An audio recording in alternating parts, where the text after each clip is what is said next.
देश में एक नया विवाद खड़ा हो गया है। Transgender persons protection of rights संशोधन विधेयक 2026 को लेकर सामाजिक न्याय मंत्री डॉक्टर वीरेंद्र कुमार ने इसे 13 मार्च को लोकसभा में पेश किया और इसी के साथ देश भर में इसका विरोध शुरू हो गया है, प्रदर्शन शुरू हो गए हैं। वजह यह है कि यह ट्रांसजेंडर लोगों के स्वयं निर्धारित जेंडर पहचान के अधिकार को समाप्त करता है और ट्रांसजेंडर व्यक्ति की परिभाषा में बदलाव करता है।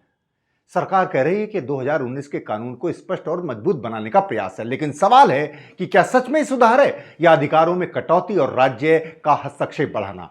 अब तक 2014 के ऐतिहासिक फैसले सुप्रीम कोर्ट के NALSA versus union of India के तहत हर व्यक्ति को अपनी जेंडर पहचान खुद तय करने का अधिकार था।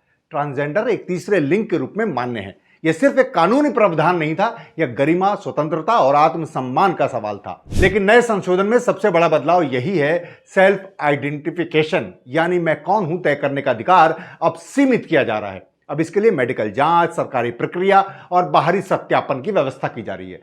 यह विधेयक एक प्राधिकरण, मुख्य चिकित्सा अधिकारी सीएमओ के नेतृत्व में मेडिकल बोर्ड बनाता है जो जेंडर प्रमाणन से जुड़े मामलों की जांच करेगा। अब प्रमाण पत्र स्वतः जारी नहीं होगा।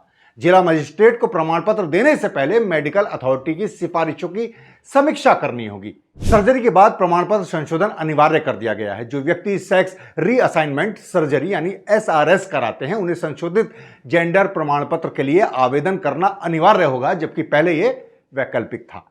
अस्पतालों को ऐसे मामलों से संबंधित जानकारी और रिपोर्ट देना अनिवार्य किया गया है। आपको मालूम है कि ट्रांसजेंडर में कई तरह की जेंडर पहचानें आती हैं। भारत में कुछ समुदाय ऐतिहासिक रूप से ट्रांसजेंडर पहचान से जुड़े रहे हैं, जैसे हिजड़ा समुदाय, किन्नर आदि। लेकिन ये सिर्फ इतना ही नहीं है। ट्रांसजेंडर एक व्यापक शब्द है। इसमें मुख्य रूप से वे लोग आते हैं जिनकी जेंडर पहचान उनके जन्म के समय निर्धारित लिंग यानी सेक्स से अलग होती है। सोचिए, आपकी पहचान, जिसे आप जीते हैं, जिसे आप महसूस करते हैं, उसे साबित करने के लिए आपको किसी बोर्ड, किसी अधिकारी या किसी डॉक्टर के सामने खड़ा होना पड़े। यहीं से विवाद शुरू होता है। बिल में ट्रांसजेंडर की परिभाषा को भी सीमित किया जा रहा है, जिससे कई लोग इसके दायरे से बाहर हो सकते हैं।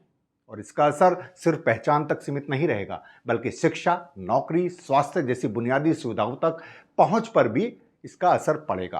कई संगठनों और राजनीतिक दलों, खासकर लेफ्ट पार्टियों, सीपीआईएम और भाकपा माले ने इस बिल का विरोध किया है। उनका कहना है कि यह कानून सुप्रीम कोर्ट के फैसले की भावना के खिलाफ है और ट्रांसजेंडर समुदाय की स्वायत्तता को कमजोर करता है।